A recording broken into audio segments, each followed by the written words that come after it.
During a work-related phone call with a Supreme Master television team member on July 27, 2021, Supreme Master Ching graciously took time to answer some questions regarding a few current events. As it was spontaneous, we didn't record the conversation properly, thus it is not suitable for airing. We sincerely apologize and offer our respected viewers this summary, along with a voiceover reading of the transcribable parts from Master's replies. Following were a few of the highlights. In California, a law called Proposition 47 requires some certain serious crimes to be charged as less serious ones, with the consequence that criminals are openly committing acts of theft without fear of prosecution. For example, one would have to steal over $950 of goods from a store to commit a felony, and thus have the police be interested in arresting the suspect. Below this amount, it is a misdemeanor and not considered worth the time of the police and prosecutors to arrest and convict the individual. What does Master think of this law? Master answered that even misdemeanors, meaning minor crimes like theft, are unlawful and could lead to worse, more serious felonies. Investigators say Joseph Espinoza and his accomplices pulled up in an SUV trying to rob Nick and his friend as they stood outside, before Espinoza allegedly fired several shots. He was shot in the back of the head, running away. Just hours before the deadly shooting, Fresno police say officers found Espinoza and his friend Jose Figueroa in a room at Motel 6 on North Blackstone. They arrested Figueroa on gun charges and found methamphetamine on Espinoza. But instead of being booked into jail for a felony, under Proposition 47, he was issued a misdemeanor citation for that charge. Prop 47 did kill my son. Thus, governments should not be encouraging lawless behavior, which might cause other states or countries' people to think that misdemeanors are acceptable.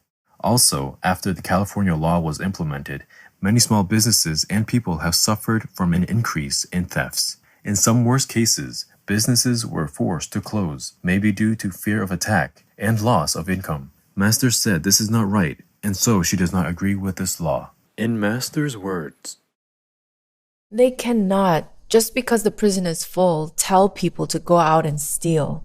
That is against society's principle. That will lower people's dignity and create a chaotic, unsafe living environment. You cannot just live freely, stealing people's property like that. And then in the meantime, you're even defunding the police, telling people to not buy guns and all that. No wonder crime soared up, because it is all contradictory, as they have to pay taxes, have to pay their employees insurance, bonuses, vacations, etc. Right. They also have their families, children to take care of too. They must pay for all kinds of insurance, mortgages, school fees, and hundreds of other things. The government is responsible for the poor, not shoving this burden to private citizens who already contribute for this through tax payment. How can they live being robbed any time without protection from the police and authorities? Yeah. On top of that, they're not allowed to have guns for defense. Not that I support guns, but the poor, hapless people will be forced to resort to this means of defense, thus create a more beyond control, violent society. It's absolutely against logic, morals, and any society's safety standard. I hope they will change this harmful law. I mean, people have to survive. Yeah. I mean the good people, the hardworking kind. That's right. The backbone of society. Shop owners risking their capital to open a business. They must earn their money. And if the shop's items are always being stolen like that, the business will be out. Then consequently, the employees, the good kind of people, will be fired. And then he has no money, and then what to do? Copy that thief. Yeah. Maybe because they have no job, or maybe because they say, oh, what the heck, why not? Yeah.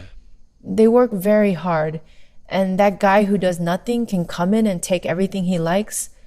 Why the heck I don't do the same? See what I'm saying? That's right. It's a very bad example. It has this very bad reputation for whatever county of the United States or state or country. You cannot teach people to be immoral and bad and then expect the whole nation to be safe and sound, especially the USA, the country that people look up to. Imagine being called the country of thieves. What an honorable name for its citizens. Yeah. Walgreens has already closed some stores in San Francisco, citing theft problems, and last week confirmed it's closing another location in Oakland due to ongoing organized retail crime. They should solve the economic problem, not just avoid the crowded prisons. Or playing the good guy, caring not about how hardworking taxpayers must face hardship, danger daily, fending for themselves in a fearful, lawless country. Make other prisons different from them. Let them all work there and work in the garden. Yes. Even plant vegetables, make an organic farm, plant and sell. Yes. And enjoy. We're having shortages of food at present due to the climate, COVID, and tons of other reasons. So let them contribute, not burden their countrymen and make bad examples for others, especially for the youth. The food produced here actually goes back in to feed inmates and can feed staffs. And the inmates are actually doing the work too. They're doing all the hard work out here. Corrections officials believe this farm is a great training ground for inmates who may pursue agricultural work after their release. Also, between crop production and a composting project, this facility saves taxpayers about $400,000 a year. In Finland, many detainees are sent to low-security facilities where they interact with the local community, have jobs, and prepare a smooth return to society. About 1/3 of the prisoners work outside for the National Forestry Commission. Others work in civilian jobs, as long as they have authorization. And the rest work here on site. Part of that site is the prison farm. Do you think a prison like this will stop you committing crime in the future? Oh yeah, it's good, the system here. It's good because they treat you different. They want you to be a better person for the future, you know. So they give you opportunities. Every indicator shows that, yes, it works better. With some of the lowest rates of crime and incarceration in Europe, prison reformers often look to Finland as an example. We take the freedom from them, but when they are here, we try to help them to get a better citizens. Inmates have a normal work week, giving them routine and responsibilities, training to be car mechanics and graphic designers in a state-of-the-art studio. From the city hall, we're getting jobs from them. Learning skills like restaurant prep, where they're trusted to handle knives, can help them get jobs on the outside. Before I think more like a criminal, but now I start to think more like a normal guy, you know. Any other questions? Thank you, yes. The United States House Speaker Nancy Pelosi has created a special committee of House members to investigate the January 6, 2021 protest incident at the U.S. Capitol. Republicans have generally opposed the committee's formation, and Republican House Minority Leader Kevin McCarthy has criticized the committee's membership as none of his picks for the committee were selected by Ms. Pelosi. Ms. Pelosi has chosen 2 Republicans as committee members, Liz Cheney and Adam Kinzinger. Oh, yeah, against Trump. Yes. They wanted to impeach him. Right. However, as you said, both voted in favor of impeaching His Excellency Donald Trump after the incident. The other 7 committee members are Democrats. Ah. What does Master think of the formation of this committee? What a surprise. I am surprised. Surprised that in a very supposed to be just and democratic society, it's a one-sided kind of judgment. Yes. Just say, even a normal citizen, when he committed something wrong, they have a fair court. Yeah. And if they don't even have money to hire a lawyer, the government even offers a lawyer for him or her. That was like that in America. Yes. But in President Trump's case, it's completely different, completely opposite to democracy. Without any lawyers, police even. In his old age, without friends, he could not bear it. You can see already. Why bother making a committee? Just to write it all down, he's all guilty, he's bad, whatever. Like they have been saying all these years already. They even criticize, they call him bad names. They even call him bad names by his skin color or his hair or weight or whatever.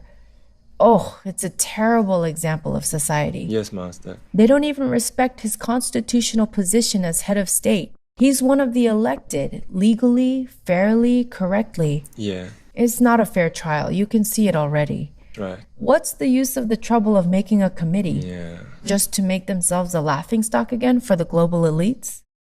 It was the Speaker of the House. She refused and neglected to provide extra security on that day, though she had been reminded by President Trump and warned by others.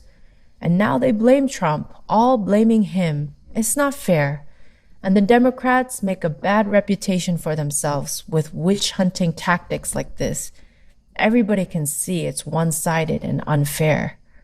Master continued to shed light on this problem and its impact on the American nation. Then, the conversation about the United States turned to the recent show on Supreme Master Television about the first United States President, His Excellency George Washington. When Master was sent the program about President Washington for perusal, she had such a nostalgic feeling. I'm thinking to become an American citizen.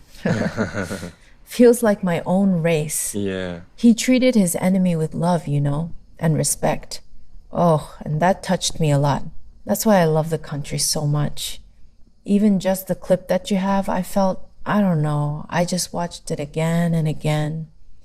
It's something I cannot explain. Yeah. And then I just wanted to become an American citizen, to safeguard her from whoever tries to hurt her, as if shielding a child from any bully.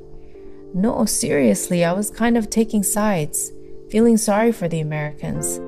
Siding with President Washington, siding with the Americans. But consider my age already, what am I to do? Just had a strong kind of desire at that time while watching. Right, yes. And it still keeps lingering. We are grateful for our beloved Supreme Master Ching Hai's shared insights, as well as her straightforward, loving advice for governments. May all leaders and citizens alike uphold fair and noble principles, thus helping to preserve the moral dignity of our human race. We wish Cherished Master to continue her noble work in peace and robust health, with the forever loyal assistance of all high heavens. For the full broadcast of this work-related phone call with Supreme Master Ching Hai, please tune in to Between Master and Disciples on Friday, August 6, 2021.